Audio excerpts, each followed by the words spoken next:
only Miss Judy Ann Santos. So, Miss Juday, kamusta ka naman? How has it been being the longest endorser of Maggie? At ngayon, you're officially back with us, di ba? After quite some time. Nakakatuwa, di ba? Yung pwedeng kapalit dun o katabi ng salitang longest, pinakamatanda, eh, di ba? Hindi naman namin sinama. Tanggap mo naman.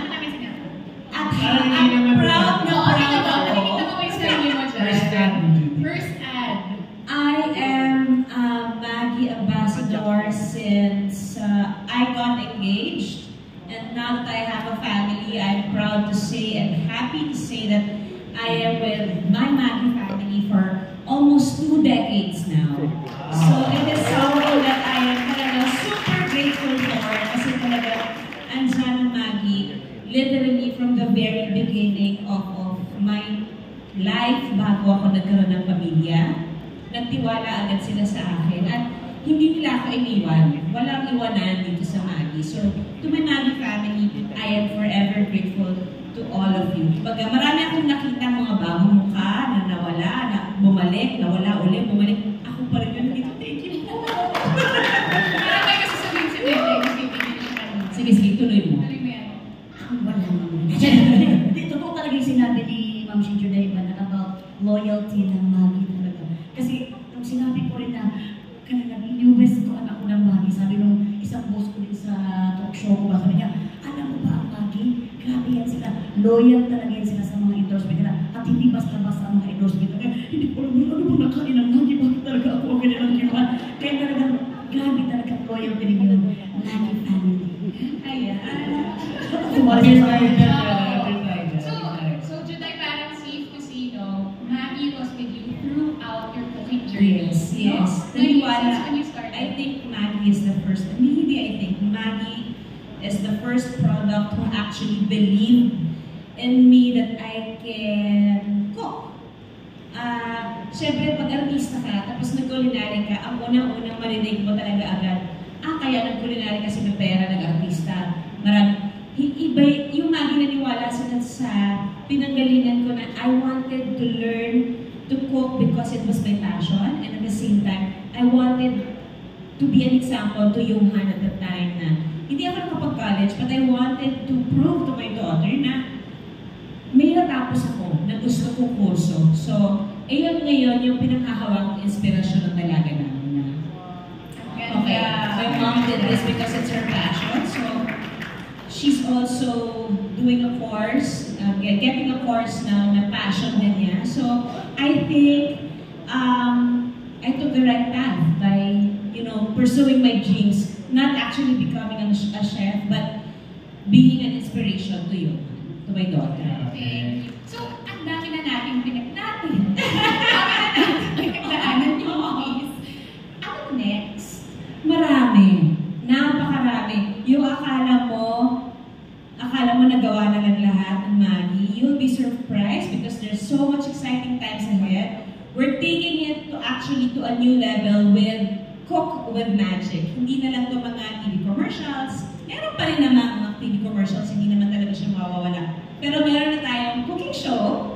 And napaka-perfect for today's young cooks who want to learn and have fun in the kitchen and expect more magical recipes and fun cooking tips with Maggie. Yes. Tama yan. Abangan nyo yan, guys. Of course, first episode, later makikita nyo. Kasama natin, no less than Miss Judy Ann Santos, di ba? Hindi talaga, kung ano yung nakita nyo a few years ago, kitang-kita pa rin, di ba? Walang nagbago. Wala namang nagbago. Walang nagbago, di ba? So, ako, actually, may question ako kay Miss Judy Ann din. Marami kang niluluto, di ba? For your kids, for yourself even. Which among yung favorite mo lutuin? Whether a question ng kids or pag naisip mo lang talaga, bakit ito niluto mo? Ay, sarap ng buhay. Personal favorite ko kasi talaga, sinigaw na ulo ng salmon. Yung ulo talaga ng salmon, akin yun. Mag-agree ka ba dito, Chef Tato? Di ba? Lalo pag ganitong maulan, it is my comfort food. Pag nagluluto ako, syempre isipin ko ano gusto ng mga anak ko at mga asawa ko, di ba? Pero syempre isipin ko, ano ba muna gusto ko? And then, doon magre-revolve yung magiging menu ko for the night.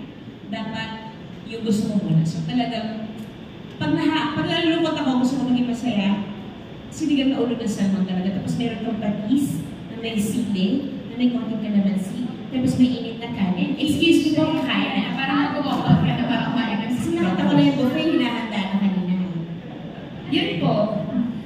Thank you. Actually, meron din ako isang question. Kasi syempre, when Julian started, yung nakita niyo mga ad niya kanina, talagang bagets na bagets, di ba? Yangkok na yangkok talaga. And until now, di ba? So, question ko lang is, what do you have, what would your advice be to aspiring chefs, home cooks, lalo na yung mga bata ngayon? Basta luto lang. Don't be afraid to make mistakes. Okay lang magkamali kasi nakakain mo naman eh.